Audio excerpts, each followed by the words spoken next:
Bagaimana jika kekacauan yang kita lihat hari ini sebenarnya sudah diramalkan ratusan tahun yang lalu? Jayabaya, Raja Kediri abad ke-12, konon telah menulis tentang zaman edan masa ketika yang benar disalahkan, yang salah dibenarkan, rakyat kecil terhimpit, dan manusia saling menjatuhkan. Ia juga menggambarkan kereta tanpa kuda, manusia berbicara jarak jauh, hingga langit dipenuhi benda terbang. Apakah ini hanya kebetulan sejarah? Atau kita benar-benar sedang hidup di dalam ramalan itu? Dan jika benar, sudah sejauh apa kita melangkah menuju puncaknya? Sebelum kita kupas semuanya sampai tuntas, bantu channel ini dengan tekan tombol subscribe. Semoga setiap dukungan Anda menjadi amal kebaikan, dilapangkan rezekinya, dipanjangkan umurnya dalam keberkahan, dan dikumpulkan di tempat terbaik di sisi Allah. Tulis amin di kolom komentar agar doa ini kita panjatkan bersama dan menjadi pengingat bahwa di tengah zaman apapun, kita tetap memilih kebaikan. Memilih kebaikan. Jauh sebelum Indonesia berdiri sebagai sebuah negara, jauh sebelum teknologi menguasai kehidupan manusia, di tanah Jawa pernah berdiri seorang raja yang namanya terus bergema hingga hari ini, Prabu Jayabaya. Ia memerintah kerajaan Kediri pada abad ke-12 dan dikenal sebagai sosok pemimpin yang adil, bijaksana, serta dekat dengan rakyatnya. Namun bukan hanya kepemimpinannya yang membuatnya dikenang. Ada sesuatu yang jauh lebih besar, sesuatu yang membuat namanya terus dibicarakan lintas generasi.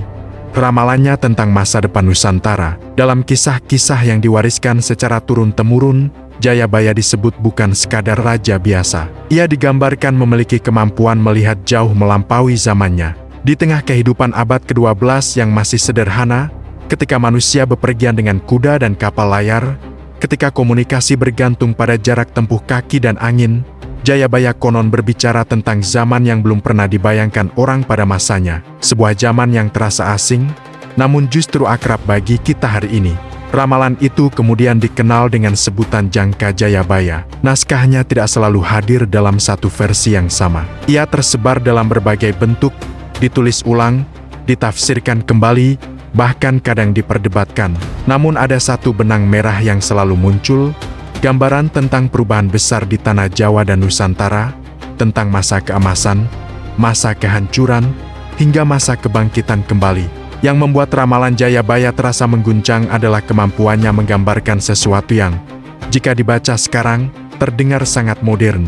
Ia berbicara tentang perubahan zaman yang drastis, tentang manusia yang hidup dalam kebingungan, tentang kondisi sosial yang berbalik arah.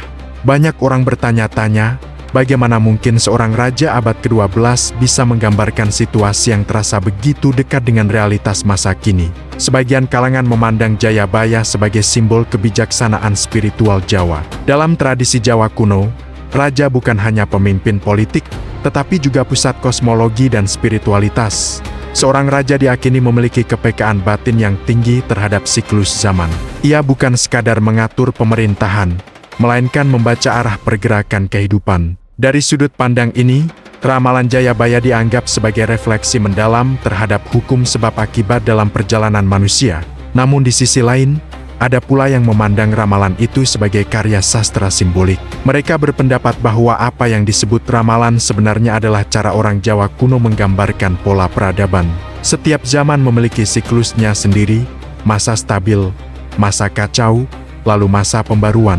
Dengan kata lain, ramalan itu mungkin bukan nubuat literal, melainkan peringatan agar manusia selalu waspada terhadap perubahan moral dan sosial. Meski begitu, daya tarik ramalan Jayabaya tidak pernah pudar. Setiap kali bangsa ini menghadapi gejolak krisis ekonomi, konflik sosial, perubahan politik, nama Jayabaya kembali disebut.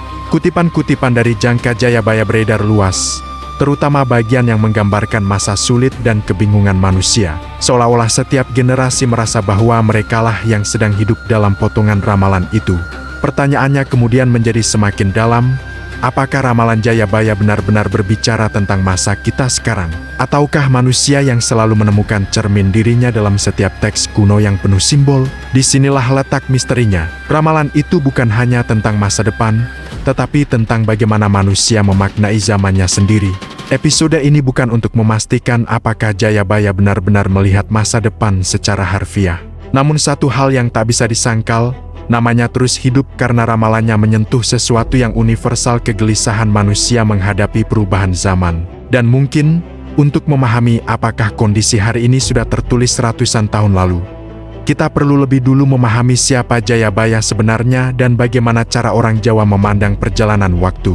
Karena bisa jadi, yang paling mengejutkan bukanlah ramalannya, melainkan kenyataan bahwa kita merasa begitu dekat dengannya. Dari sekian banyak bagian dalam ramalan Jayabaya, ada satu istilah yang paling sering disebut dan paling mengguncang, zaman edan. Dua kata sederhana itu seolah memiliki daya magis yang membuat siapapun terdiam saat mendengarnya. Zaman ketika dunia terasa terbalik, ketika akal sehat seperti kehilangan tempatnya, dan manusia berjalan tanpa arah yang jelas. Banyak orang percaya, inilah fase paling gelap dalam siklus perjalanan bangsa. Dalam berbagai versi naskah yang beredar, zaman edan digambarkan sebagai masa ketika nilai moral tidak lagi menjadi pegangan utama. Yang jujur justru tersingkir, yang licik justru naik ke permukaan, orang baik kesulitan bertahan. Sementara mereka yang pandai memainkan tipu daya justru terlihat berjaya. Gambaran ini terasa menyesakkan, seolah Jayabaya sedang melukiskan potret zaman yang penuh kebingungan. Zaman edan disebut sebagai masa ketika manusia lebih mengejar kepentingan pribadi daripada kepentingan bersama. Rasa malu menipis, empati melemah, dan kebenaran menjadi sesuatu yang relatif tergantung sudut pandang. Dalam situasi seperti itu, masyarakat mudah terpecah. Fitnah dan kabar bohong menyebar cepat, memicu prasangka dan perpecahan. Orang saling mencurigai, bahkan terhadap sesamanya sendiri. Yang membuat istilah ini terus relevan adalah karena setiap generasi merasa sedang hidup di dalamnya. Ketika terjadi krisis ekonomi, orang berkata, inilah zaman edan. Ketika politik memanas dan masyarakat terbelah, istilah itu kembali muncul. Ketika keadilan terasa sulit dijangkau, nama Jayabaya kembali diingat. Seolah-olah ramalan itu menjadi cermin besar tempat manusia melihat kegelisahannya sendiri. Namun, zaman edan bukan sekadar gambaran kekacauan. Dalam tradisi Jawa, setiap fase gelap selalu menjadi bagian dari siklus yang lebih besar. Kegelapan bukan akhir, melainkan bagian dari proses menuju perubahan.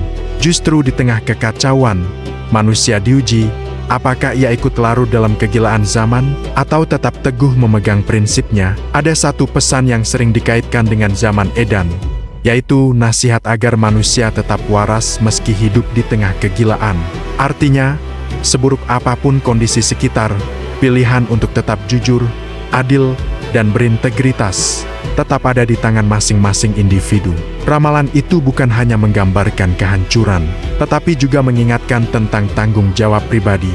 Di titik inilah pertanyaan besar muncul, apakah yang kita alami hari ini benar-benar bagian dari zaman edan yang dimaksud Jayabaya, ataukah setiap zaman memang selalu memiliki masalahnya sendiri, sehingga manusia merasa sedang berada di fase terburuk dalam sejarah.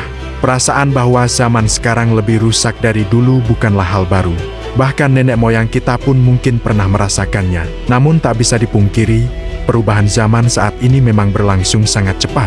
Informasi menyebar dalam hitungan detik, opini menjadi senjata, persepsi bisa dibentuk hanya dengan satu unggahan. Dunia terasa semakin sempit, tetapi juga semakin rumit.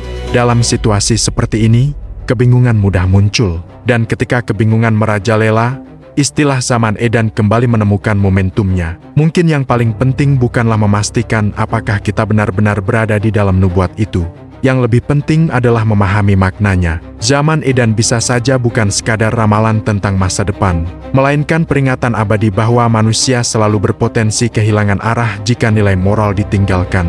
Dan jika benar ini adalah zaman edan, maka pertanyaannya bukan lagi mengapa dunia seperti ini, melainkan bagaimana kita memilih bersikap di tengahnya. Karena dalam setiap kegilaan zaman, selalu ada ruang bagi mereka yang tetap memilih kewarasan.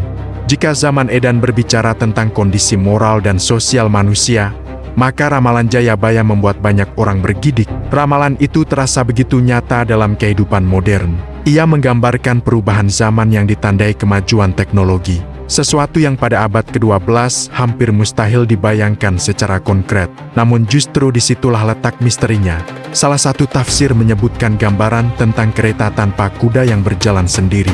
Bagi masyarakat Jawa kuno, itu tak masuk akal. Hari ini, kita mengenalnya sebagai mobil, kereta api, bahkan kendaraan listrik. Simbol sederhana itu terasa seperti potongan teka-teki yang menemukan bentuknya berabad-abad kemudian.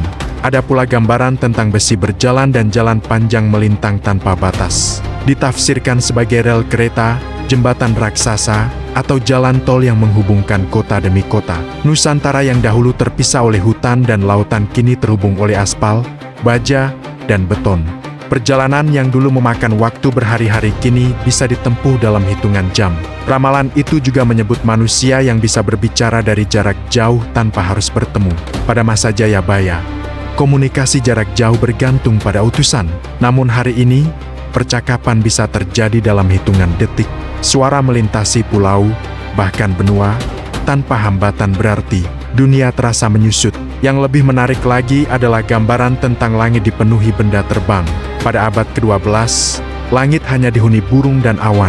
Membayangkan benda besar membawa manusia terbang terdengar seperti dongeng.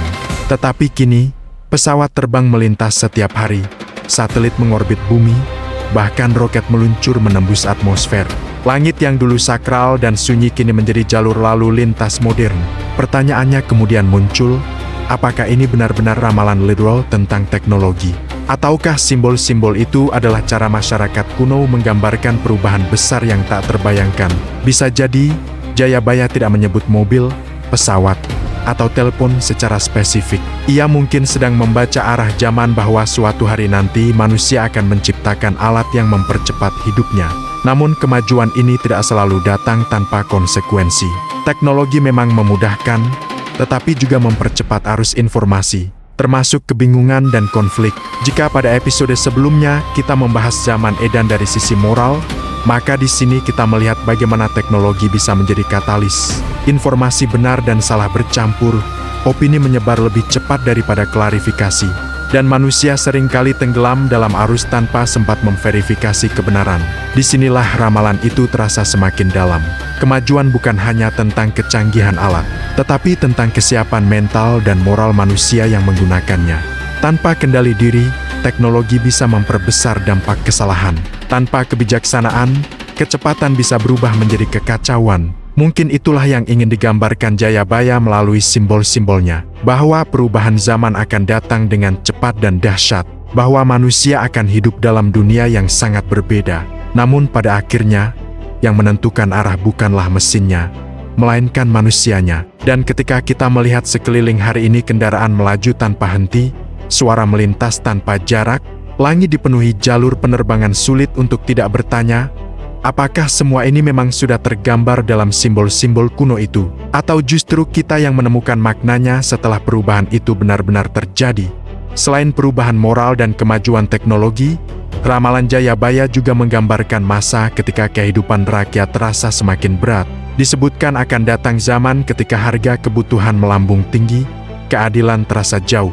Rakyat kecil hidup dalam tekanan yang tak mudah dihindari.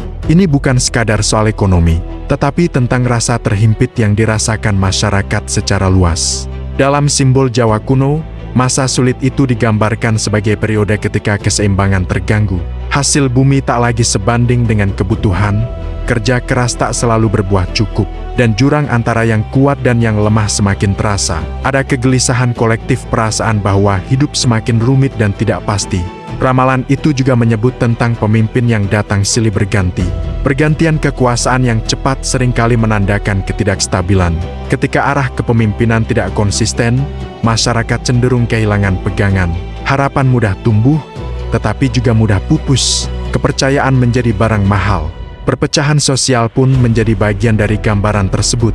Masyarakat terbelah oleh perbedaan pandangan, oleh kepentingan yang saling bertabrakan. Perbedaan itu bisa muncul dalam berbagai bentuk politik, ekonomi, bahkan identitas. Yang tadinya hanya perbedaan pendapat bisa berkembang menjadi jarak emosional yang sulit dijembatani. Yang paling terasa dalam fase ini adalah kondisi rakyat kecil. Mereka digambarkan sebagai pihak yang paling merasakan dampaknya. Ketika harga naik, kebijakan berubah, konflik terjadi, yang pertama kali merasakan getarnya adalah masyarakat lapisan bawah. Mereka yang bekerja dari pagi hingga malam hanya untuk memastikan dapur tetap mengepul. Namun penting untuk dipahami, ramalan ini tidak menyebut nama, tidak menunjuk pihak tertentu, dan tidak menghakimi satu golongan. Ia berbicara dalam simbol dan pola. Artinya, yang digambarkan bukanlah satu peristiwa spesifik, melainkan siklus yang bisa terjadi berulang. Dalam sejarah panjang Nusantara, masa sulit bukan hal baru. Krisis datang dan pergi, meninggalkan pelajaran bagi generasi berikutnya. Di titik ini, pertanyaannya kembali mengemuka, apakah kondisi yang kita rasakan hari ini adalah bagian dari fase yang pernah digambarkan Jayabaya, ataukah setiap generasi memang selalu merasa hidup di masa paling sulit? Manusia cenderung melihat zamannya sendiri sebagai yang paling berat, karena ia mengalaminya secara langsung. Rasa terhimpit terasa nyata ketika dialami, bukan ketika dibaca dalam buku sejarah. Namun di balik gambaran krisis dan perpecahan itu, ada satu benang halus yang tidak boleh terlewatkan. Dalam tradisi Jawa, setiap masa sulit selalu menjadi bagian dari proses menuju perubahan. Krisis bukan sekadar kehancuran, melainkan juga peluang untuk pembenahan. Ketika sistem terasa goyah, disitulah muncul kesadaran untuk memperbaiki. Mungkin itulah inti dari ramalan tersebut, bukan untuk menakut-nakuti, bukan untuk menuduh, tetapi untuk mengingatkan bahwa keseimbangan sosial harus dijaga, bahwa kepemimpinan memerlukan integritas, bahwa rakyat kecil harus menjadi perhatian utama, dan bahwa perpecahan hanya akan memperpanjang masa sulit. Jika benar kita sedang berada di fase yang penuh tantangan, maka yang paling menentukan bukanlah seberapa gelap situasinya, melainkan bagaimana respons kita terhadapnya. Karena dalam setiap krisis, selalu ada dua kemungkinan, terpecah atau bersatu, menyerah atau berbenah. Dan mungkin, justru di tengah tekanan itulah sebuah bangsa diuji apakah ia akan runtuh oleh beban, atau bangkit dengan kesadaran baru. Selain berbicara tentang perubahan moral dan kemajuan teknologi, ramalan Jayabaya juga menggambarkan masa ketika kehidupan rakyat terasa semakin berat. Disebutkan akan datang zaman ketika harga kebutuhan melambung tinggi, keadilan terasa jauh, dan rakyat kecil hidup dalam tekanan. Gambaran ini bukan sekadar soal ekonomi, tetapi tentang rasa terhimpit yang dirasakan masyarakat secara luas. Dalam simbol Jawa kuno, masa sulit digambarkan sebagai periode ketika keseimbangan terganggu. Hasil bumi tak lagi sebanding dengan kebutuhan, kerja keras tak selalu berbuah cukup, dan jurang antara yang kuat dan yang lemah semakin terasa. Ada kegelisahan kolektif, perasaan bahwa hidup semakin rumit dan tidak pasti. Ramalan itu juga menyebut tentang pemimpin yang datang silih berganti. Pergantian kekuasaan yang cepat seringkali menandakan ketidakstabilan. Ketika arah kepemimpinan tidak konsisten, masyarakat cenderung kehilangan pegangan. Harapan mudah tumbuh, tetapi juga mudah pupus. Kepercayaan menjadi barang mahal. Perpecahan sosial pun menjadi bagian dari gambaran tersebut. Masyarakat terbelah oleh perbedaan pandangan, oleh kepentingan yang saling bertabrakan. Dalam konteks modern, perbedaan itu bisa muncul dalam berbagai bentuk politik, ekonomi, bahkan identitas. Yang tadinya hanya perbedaan pendapat bisa berkembang menjadi jarak emosional yang sulit dijembatani. Yang paling terasa dalam fase ini adalah kondisi rakyat kecil. Mereka digambarkan sebagai pihak yang paling merasakan dampaknya. Ketika harga naik, kebijakan berubah, konflik terjadi, yang pertama kali merasakan getarnya adalah masyarakat lapisan bawah. Mereka yang bekerja dari pagi hingga malam hanya untuk memastikan dapur tetap mengepul. Namun penting untuk dipahami, ramalan ini tidak menyebut nama, tidak menunjuk pihak tertentu, dan tidak menghakimi satu golongan. Ia berbicara dalam simbol dan pola. Artinya, yang digambarkan bukanlah satu peristiwa spesifik, melainkan siklus yang bisa terjadi berulang. Dalam sejarah panjang Nusantara, masa sulit bukan hal baru. Krisis datang dan pergi, meninggalkan pelajaran bagi generasi berikutnya. Di titik ini, pertanyaannya kembali mengemuka, apakah kondisi yang kita rasakan hari ini adalah bagian dari fase yang pernah digambarkan Jayabaya, ataukah setiap generasi memang selalu merasa hidup di masa paling sulit? Manusia cenderung melihat zamannya sendiri sebagai yang paling berat, karena ia mengalaminya secara langsung. Rasa terhimpit terasa nyata ketika dialami, bukan ketika dibaca dalam buku sejarah. Namun di balik gambaran krisis dan perpecahan itu, ada satu benang halus yang tidak boleh terlewatkan. Dalam tradisi Jawa, setiap masa sulit selalu menjadi bagian dari proses menuju perubahan. Krisis bukan sekadar kehancuran, melainkan juga peluang untuk pembenahan. Ketika sistem terasa goyah, disitulah muncul kesadaran untuk memperbaiki. Mungkin itulah inti dari ramalan tersebut, bukan untuk menakut-nakuti, bukan untuk menuduh, tetapi untuk mengingatkan. Mengingatkan bahwa keseimbangan sosial harus dijaga, bahwa kepemimpinan memerlukan integritas, bahwa rakyat kecil harus menjadi perhatian utama, dan bahwa perpecahan hanya akan memperpanjang masa sulit. Jika benar kita sedang berada di fase yang penuh tantangan, maka yang paling menentukan bukanlah seberapa gelap situasinya, melainkan bagaimana respons kita terhadapnya. Karena dalam setiap krisis, selalu ada dua kemungkinan, terpecah atau bersatu, menyerah atau berbenah. Dan mungkin, justru di tengah tekanan itulah sebuah bangsa diuji apakah ia akan runtuh oleh beban, atau bangkit dengan kesadaran baru. Setelah menelusuri siapa Jayabaya, memahami zaman Edan, melihat simbol kemajuan teknologi, membaca tanda-tanda krisis, hingga membahas sosok Ratu Adil, kita tiba pada pertanyaan paling mendasar, apakah semua ini benar-benar ramalan tentang masa kita sekarang? Ataukah sebenarnya ini adalah sebuah peringatan yang bersifat abadi, relevan di setiap zaman? Ramalan Jayabaya hidup dalam ruang antara keyakinan dan tafsir. Ia tidak pernah hadir sebagai teks tunggal yang utuh dan pasti. Ia berkembang dari mulut ke mulut, dari naskah ke naskah, dari generasi ke generasi. Setiap zaman membacanya dengan kacamata masing-masing. Ketika kondisi terasa stabil, ramalan itu seperti dongeng masa lalu. Namun ketika keadaan goyah, ia berubah menjadi cermin yang terasa sangat nyata. Disinilah letak kekuatannya. Ramalan yang bertahan ratusan tahun bukan karena detailnya selalu tepat, melainkan karena maknanya lentur dan simboliknya dalam. Ia berbicara tentang pola, bukan peristiwa, tentang siklus, bukan tanggal, tentang kecenderungan manusia, bukan angka-angka pasti. Maka wajar jika setiap generasi merasa, ini tentang kita. Namun ada bahaya jika ramalan hanya dijadikan alat untuk menakut-nakuti atau membenarkan kepasrahan. Jika semua dianggap sudah tertulis dan tak bisa diubah, manusia bisa kehilangan tanggung jawabnya. Padahal dalam hampir semua tradisi kebijaksanaan, termasuk tradisi Jawa, masa depan bukan sesuatu yang beku.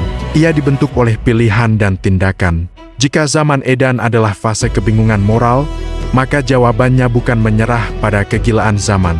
Jika kemajuan teknologi mempercepat kekacauan, maka solusinya bukan menolak kemajuan, melainkan memperkuat kebijaksanaan. Jika krisis dan perpecahan terjadi, maka yang dibutuhkan bukan saling menyalahkan, tetapi kesadaran untuk memperbaiki. Dan jika Ratu Adil adalah harapan, maka ia tidak hanya ditunggu, tetapi juga dipersiapkan melalui perubahan sikap kolektif. Mungkin inilah inti terdalam dari ramalan Jayabaya. Ia bukan sekadar nubuat masa depan, tetapi pengingat tentang tanggung jawab manusia di setiap zaman, bahwa setiap kemajuan membawa ujian, bahwa setiap kekacauan mengandung peluang, dan bahwa setiap generasi selalu memiliki pilihan, menjadi bagian dari masalah atau bagian dari solusi. Kita hidup di era yang serba cepat, informasi datang tanpa henti, opini saling bertabrakan, perubahan terasa tak memberi jeda. Dalam kondisi seperti ini, mudah sekali merasa bahwa dunia sedang menuju arah yang salah. Namun sejarah menunjukkan, manusia selalu melewati fase sulit dan menemukan jalan keluarnya. Tidak dengan keajaiban instan, tetapi melalui proses panjang pembelajaran. Jadi, apakah kondisi Indonesia hari ini benar-benar sudah tertulis dalam ramalan Jayabaya? Jawabannya mungkin tidak sesederhana ya atau tidak. Yang jelas, ramalan itu memberi kita ruang untuk merenung. Ia mengajak kita melihat zaman dengan lebih kritis. Ia mengingatkan bahwa perubahan besar selalu disertai tantangan besar. Dan mungkin yang paling penting, ramalan itu menantang kita untuk bertanya pada diri sendiri. Jika ini adalah zaman Edan, apakah kita akan ikut larut di dalamnya? Jika ini masa krisis, apakah kita akan memperuncing perpecahan atau membangun jembatan? Jika Ratu Adil adalah simbol kebangkitan, apakah kita siap menjadi bagian dari kebangkitan itu? Karena pada akhirnya, ramalan tidak pernah berdiri sendiri. Ia hidup melalui cara kita memaknainya. Dan masa depan, seberapapun misteriusnya, tetap berada di tangan manusia yang menjalaninya hari ini.